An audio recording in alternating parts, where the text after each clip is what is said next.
राम राम जी सभी भाइयों को। आज 31 मई 2024 सुबह 9 बज के लगभग 50 मिनट हुए हैं। मैं ये वीडियो जयपुर में बैठ के बना रहा हूँ और आज की सबसे बड़ी जो खबर ये बनी हुई है मीडिया में कि मोदी जी जो है अपना चुनाव प्रचार ख़त्म करके कन्याकुमारी पहुँचे हुए हैं। वहाँ पे सब 3 दिन की साधना करेंगे, ध्यान लगाएंगे विवेकानंद रॉक पे। इस पे बड़ा घमासान मचा हुआ है और विपक्ष जो है रो रहा है। इसको, इस प्रकार की जो रुलाई होती है ना, इसको हम आरआर बोलते हैं। तो सारा विपक्ष आरआर कर रहा है कि साहब मोदी ध्यान लगा रहे हैं, तो इलेक्शन कमीशन को कंप्लेंट कर रहे हैं कि साहब वो ध्यान लगाएं, ठीक है, पर मीडिया जो है इसका प्रसारण न करे। क्यों भाई, क्यों ना करे मीडिया प्रसारण? अब मीडिया को तुम बताओगे कि क्या दिखाना है, क्या नहीं दिखाना है, कब दिखाना है, क्यों दिखाना है, क्यों नहीं दिखाना है, किसको दिखाना है, किसको नहीं दिखाना है, ये आप डिसाइड करेंगे। कल तक तो आप कहते थे कि हिंदुस्तान के सारे इंस्टीट्यूशंस खतरे में हैं और आज़ादी जा रही है, मोदी डिक्टेटर बन गया, मोदी हिटलर हो गया। और अब आप कह रहे हो कि मीडिया क्या दिखाएगा, क्या नहीं दिखाएगा, ये आप डिसाइड करेंगे। तो दूसरी बात है कि भाई कहते हैं कि मोदी को इस टाइम साधना नहीं करनी चाहिए। मतलब मोदी क्या करेगा, क्या नहीं करेगा, ये आप डिसाइड करेंगे। ऐसा कौन सा नियम है जो ये कहता है कि मोदी जो है अगर कुछ कर रहा है या नहीं कर रहा है, सो रहा है, या मोदी बैंकॉक गया है, थाईलैंड घूमने गया है, तो इस पे कवरेज इसको दिखाना है। अगर मीडिया के पास फुटेज है तो क्यों नहीं दिखाएगा? असल में अब समस्या क्या है ये समझिए। अभी आपने इतना लंबा चुनाव प्रचार देखा, हमने भी खूब चुनाव कवर किए, काफ़ी एरियाज में गए। इसके अलावा ये जो अपना फ़ोन नंबर अपनी यूट्यूब वीडियोस में अपने फ्रेम पे सामने लिख के रखता हूँ, इसकी वजह से मुझे पूरे हिंदुस्तान से हज़ारों फ़ोन आए। मतलब इतने फ़ोन आए कि मैं आपको बता नहीं सकता।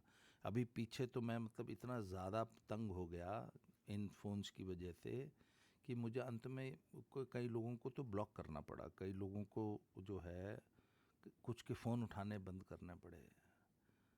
और मैं हमेशा नए एरिया से नए लोगों के फ़ोन तो ले रहा था, परंतु जो पुराने लोग थे जिनके बारे में मुझे पता था कि आज इनके पास कोई फीडबैक है नहीं मुझे देने के लिए, मैंने उनके फ़ोन इधर उठाने बंद किए हैं। क्यों?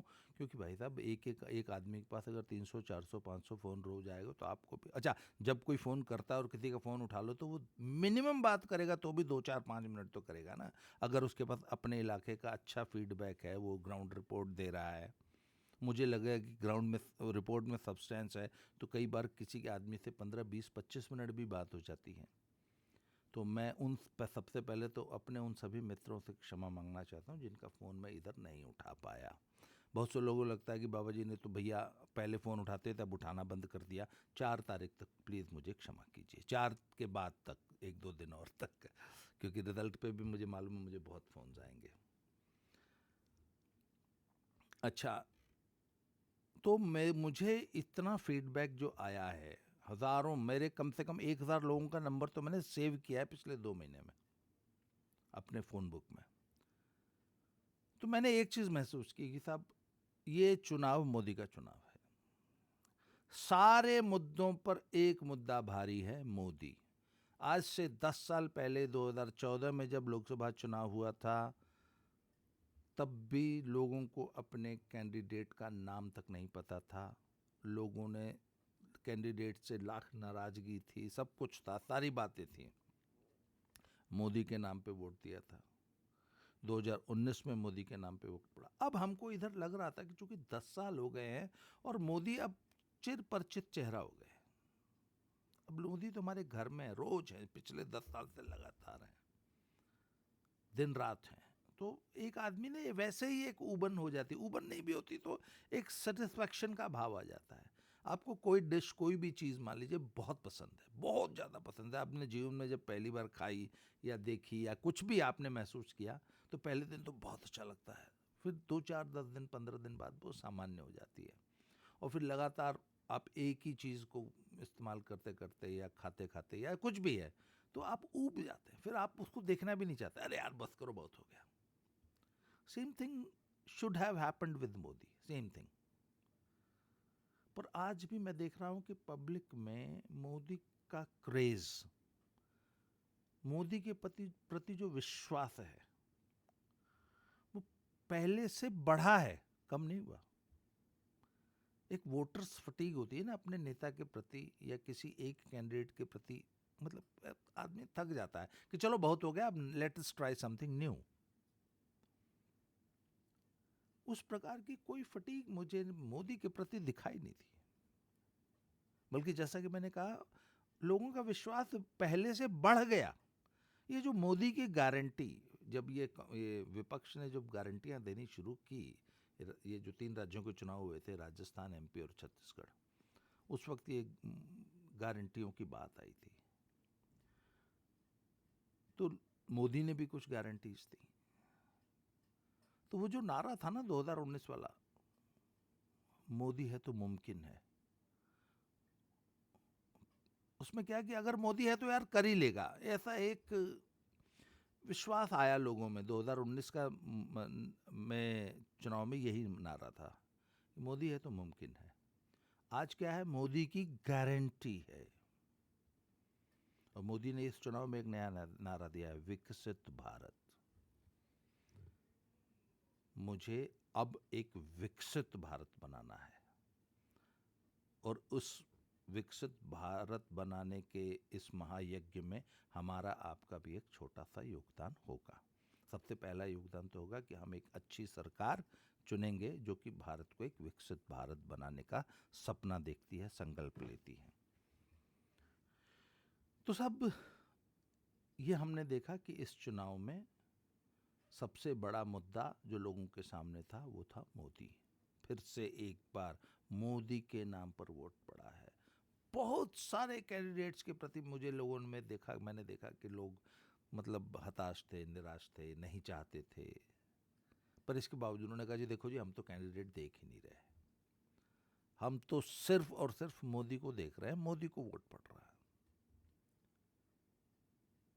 अच्छा, इसका मतलब ये हुआ कि पूरे चुनाव में सिर्फ एक व्यक्ति, एक मुद्दा, एक नाम मैटर कर रहा है, जिसका नाम है मोदी। मोदी ने कुछ कह दिया तो लोग उसको मान रहे हैं कि नहीं, अगर मोदी ने कहा है तो सचमुच करेगा, सही होगा। मोदी जी ने जो कह दिया, जो वादा कर दिया पब्लिक से, वो पूरा होगा। अब आप 15 लाख रुपए हर आदमी के खाते में देने जैसे जुमले खुद गढ़ लें और फिर उस पर अगर 10 साल प्रलाप करते रहे तो ठीक है, वो तो आपकी मर्जी है। परंतु मोदी ने जो देश को आगे ले जाने का जो पब्लिक से वादा किया था, मोदी उस पर खरे उतरे हैं। और अच्छा, विपक्ष के नेताओं को ये बात समझ में आए चाहे न आए, देश आगे बढ़ा है, देश मजबूत हुआ है, सशक्त हुआ है, लोग इसको मानते हैं, उनको दिखाई देता है। मैं आपको बताऊं, कल मेरी एक व्यक्ति से बात हो रही थी जो कि जिला गाजीपुर में रहते हैं। अगर मैं आपको बताऊं कि आज से 10 साल पहले तक लोग हिंदुस्तान में बहुत सारे लोगों ने, तो ज़्यादातर लोगों ने गाजीपुर शब्द भी नहीं सुना था, लोग जानते भी नहीं थे भी गाजीपुर कहाँ है। इतना रिमोट एरिया और इतना ज़्यादा बैकवर्ड एरिया था। आई थिंक हिंदुस्तान के सर्वाधिक बैकवर्ड एरियाज़ में गाजीपुर जाना जाता था। तो कल वो सज्जन मुझे बता रहे थे कि गाजीपुर में मेरा गांव जो है, मेरे गांव के अंदर जो गांवों की सड़कें हैं, जैसे मेरा गांव पड़ता है सैदपुर से लेके सादात, एक रोड है 21 किलोमीटर लंबा है, 18-19 किलोमीटर लंबा। वो रोड आजकल 4 लेन हो रहा है एक तरह से, और वो ये पूर्वांचल एक्सप्रेसवे पे जोड़ रहा है गाजीपुर वाराणसी 4 लेन को वाया सैदपुर सादात होते हुए लखनऊ जाने वाले पूर्वांचल एक्सप्रेसवे से जोड़ेगा। वो पहले एक इतनी टूटी हुई रोड होती थी, ऐसी रोड होती थी कि 20 किलोमीटर जाने में करीब 45 मिनट लगते थे, 20 किलोमीटर जाने में अपनी निजी गाड़ी से। उस रोड को अब जो है वो एक किस्म का 4 लेन तो नहीं कह सकते, 2.5-3 लेन वाला, पर वो कहते हैं कि it is as good as a 4 lane, वो बन रहा है। इसके बाद उस रोड से निकलते हुए और जितने भी रोड्स हैं जो कि गांव के रोड्स थे, जो कि पहले किसी ज़माने में मिट्टी की उसको चकरोड बोला करते थे, फिर बाद में उस पर खड़ंजा पड़ा, मतलब ईंट बिछा देते थे, ईंट खड़ी करके बिछा देते थे रोड पे, उसको खड़ंजा बोलते हैं पूर्वांचल में। फिर वो खड़ंजे बने, फिर वो PWD और जिला परिषद ऐसे ऐसे अलग अलग डिपार्टमेंट की सड़कें होती हैं। सड़कें भी 4 किस्म की होती हैं, NHAI अलग होती है, स्टेट हाईवे की अलग होती है, उसके बाद जिला परिषद की सड़क होती है, PWD की सड़क होती है, अलग अलग किस्म का वर्गीकरण होता है। तो सब वो जिला परिषद की सड़कें थी, छोटी छोटी छोटी पतली पतली, जिन पे आप एक मारुति, अगर छोटी कार जा रही है तो सामने से एक मोटरसाइकिल निकल जाएगी, अगर दूसरी मारुति आ जाएगी तो उसको नीचे उतारनी पड़ेगी, इतनी चौड़ी सड़कें होती थी। वो सड़कें आजकल फर्स्ट क्लास बढ़िया 3.5 मीटर चौड़ाई वाली शानदार सड़कें बन रही हैं गाँव के अंदर इंटीरियर में। और कहते हैं कि रोड क्वालिटी ऐसी है कि अगर उसको कोई जानबूझ के किसान पानी ले जाने के लिए डैमेज करते हैं ना, सड़क डैमेज कर देते हैं, सड़क खोद देते हैं इस पार से उस पार, अगर उसको पानी ले जाना है, तो अगर कहते हैं अगर उसको कोई काटेगा नहीं तो वो 50 साल नहीं टूटेगी। इस क्वालिटी की सड़क उत्तर प्रदेश में बन रही है। और कहते हैं आप हिंदुस्तान में कहीं भी चले जाओ, आपको हर जगह कुछ ना कुछ विकास होता हुआ दिखाई देगा। तो ये है मोदी की गारंटी। और इस चुनाव में मोदी ने अकेले अपने दम पे 400 पार का नारा देके चुनाव लड़ा, और आज तक की जो हमारी जो असेसमेंट है कि मोदी और NDA वाकई 400 सीट लेके, पर देखिए मैं आपको ईमानदारी से बताता हूँ, जब मोदी ने जिस दिन ये 400 सीट का नारा दिया था ना, तो मुझे लगा कि इट इज़ जस्ट मतलब एनकरेज करने के लिए, लोगों को मोटिवेट करने के लिए, अपने कार्यकर्ताओं को मोटिवेट करने के लिए। जैसे कोई भी किसी भी कंपनी की सेल्स टीम को एक टारगेट नहीं दिया जाता कि इस बार हमने इतनी सेल्स करनी है, उस टाइप का एक टारगेट गोल सेटिंग है, जस्ट टू मोटिवेट। पर जैसे जैसे चुनाव बीता है और आज जब हम अंतिम चरण के मतदान के पड़ाव पे हैं, तो मुझे आज पूरा विश्वास है कि NDA 400 नहीं, कहीं 400 से भी ऊपर तो नहीं जा रहा है। यस, हम लोगों ने ये चर्चा करनी शुरू कर दी है कि इनफैक्ट NDA 400 से ज़्यादा सीटें ले सकता है, और बहुत ज़्यादा भी ले सकता है।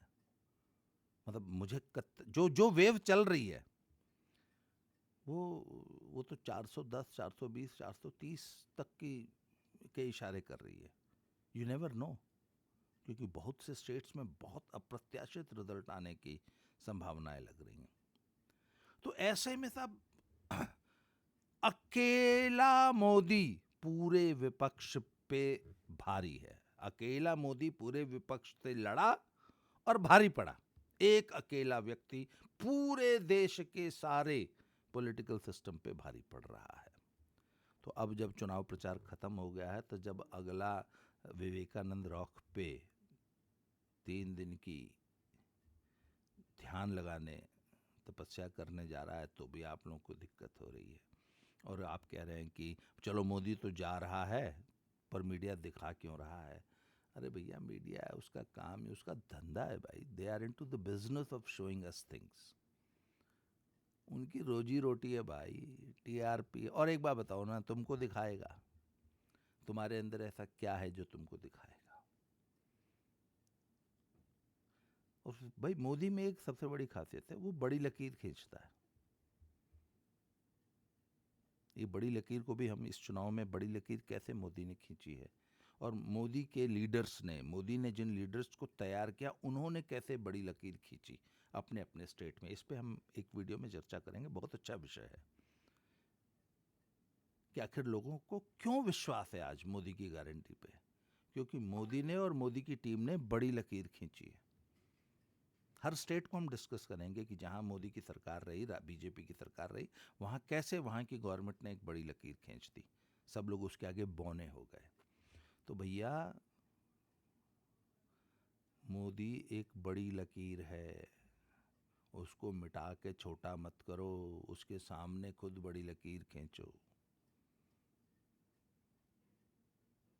भैया मोदी जी रॉक पे जो हैं तपस्या कर रहे हैं। 132 साल पहले यहीं पे स्वामी विवेकानंद जी बैठे थे और उनको ये दिव्य अनुभूति हुई थी कि भारत कैसे विश्व गुरु बनेगा, विश्व की एक बड़ी ताकत बनेगा, विकसित भारत कैसे बनेगा। 132 साल पहले जो अनुभूति हुई थी, वही अनुभूति लेने शायद मोदी जी गए हैं विवेकानंद रॉक्स पे। और मोदी जी अभी 2-3 दिन पहले एक इंटरव्यू दे रहे थे, वो जैसे ही छूटते ही एंकर ने सवाल पूछा कि अब क्या है, तो बोला विकसित भारत। अब भारत को एक विकसित देश बनाना है। अब ये विकसित देश क्या होता है, इस पे भी हम चर्चा करेंगे। ये भी एक बहुत बड़ा कॉन्सेप्ट है कि हाउ डू यू डिफाइन विकसित भारत, आप कहते किसे हैं। तो मोदी जी अब तपस्या कर रहे हैं और पूरा विपक्ष जो है वो कुढ़ रहा है, किलस रहा है, रो रहा है। चलिए साहब, ये तो ऐसे ही रोते रहेंगे। तो आज अंतिम दिन है सब, कल से अंतिम चरण का मतदान होगा। भारत को एक विकसित देश, विकसित भारत बनाने के लिए अधिक से अधिक संख्या में घर से निकलिए, मतदान कीजिए। अपने मित्रों, अपनी फैमिलीज, अपने फ्रेंड्स, अपने मोहल्ले के लोगों को बोलिए कि वो जाएं, मतदान करें, क्योंकि आपके इस एक मत से ही विकसित भारत बनाने का रास्ता प्रशस्त होगा। ये पहला कदम है देश को विकसित बनाने के लिए जो आप उठाएंगे। हम जब ये कदम उठाएंगे उसके बाद ही जो है देश कुछ कर पाएगा। तो सब आज के लिए इतना ही। बहुत बहुत धन्यवाद इस वीडियो में। अगले वीडियो में फिर से मिलते हैं। Thank you very much.